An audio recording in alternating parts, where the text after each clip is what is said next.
Day two of the conference here at Movenpick, and I'm here with Dr. Boadi Nyamekye.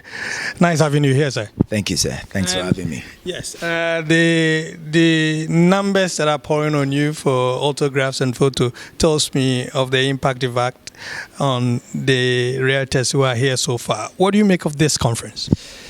Well, I think it's something that is very needed in our country. If there are industry players, what will make them stand out is the knowledge, the information that is available to them. And so you can tell the hunger of the people just tells you that this is something that the nation and the people had been waiting for. And I feel that it's a step in the right direction. Some say it is an emerging force, the real estate sector in Ghana. Some say it is the new home for many investors, but it is riddled with a lot of problems in regards to regulations and so on and so forth. What do you make of that? Every sector, every nation, every unit, every strand of societal development will be saddled with problems. I mean, problems don't break people. It is the ability to overcome the problems that matter. So even if that happens to be the case, and it's a teething economy. I mean, we are there, but not really there. And so those things to do with regulations and all of that, I believe that even as we forge forward, those things will come in line. But we have to start from somewhere. And I believe that such an environment gives us the opportunity to start, and then we can add on and build on our gains, augment our gains and build on them.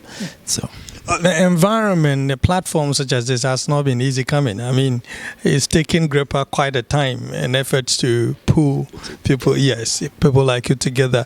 What would you say to players in the industry, I mean, in order for them to come under one umbrella? Knowledge is key, and when people stand together, when they come together, they're able to join forces.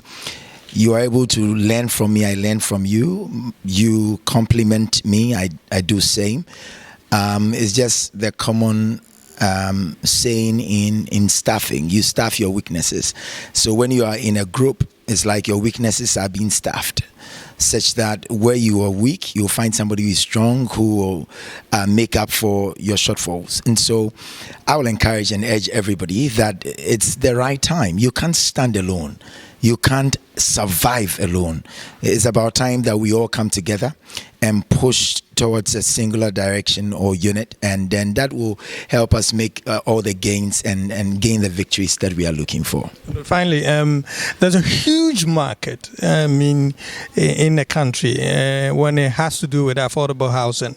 But what we hear about affordable housing in this country and the quotations of figures on it doesn't not actually represent. Yes, it's not affordable for the people you would say that are in dire need of proper housing units.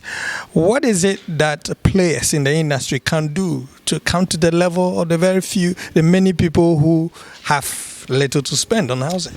We have to constantly reinvent, look for new ways. We have to be innovative. If building brick and mortar is more expensive and the ones on the lower part of the ladder will not be able to afford, why don't we look at other means, not brick and mortar, but probably dry walls? Can we start exploring other avenues to bring down cost? Because if the cost of building is less, the cost, as in the price to sell, the selling price or the asking price, will be lesser too. So it's the players, those of us who are in that kind of sector, we have to reinvent, we have to be innovative, we have to think outside the box. And if we are able to do that, we'll be able to get majority of the people who, just as you're saying, are below that pedestal. We will be able to pull them up and help them find a place they can call a home. Now, there's a new trend with architectural designs, a 2-bedroom, 1-bedroom. In the olden days, in the conventional houses that our forefathers built could accommodate about 50 people. Now, it's making way for what you guys are bringing up. In addressing the housing deficit that we have, per what you're saying, do you think that we are using the land that we have well, land economy, because one house is occupying a land that could do more for many. In every market, there are mixtures. You can't also have every land having, say, high risings. I mean, it's there. Some people want to live alone, not in apartments. And so it's about how we position what we are offering the market. Every market will need an offering. So if the offering will require, just as you're saying, land economy, if you are building in a place, the government is doing affordable housing, and none of them is a ground level building.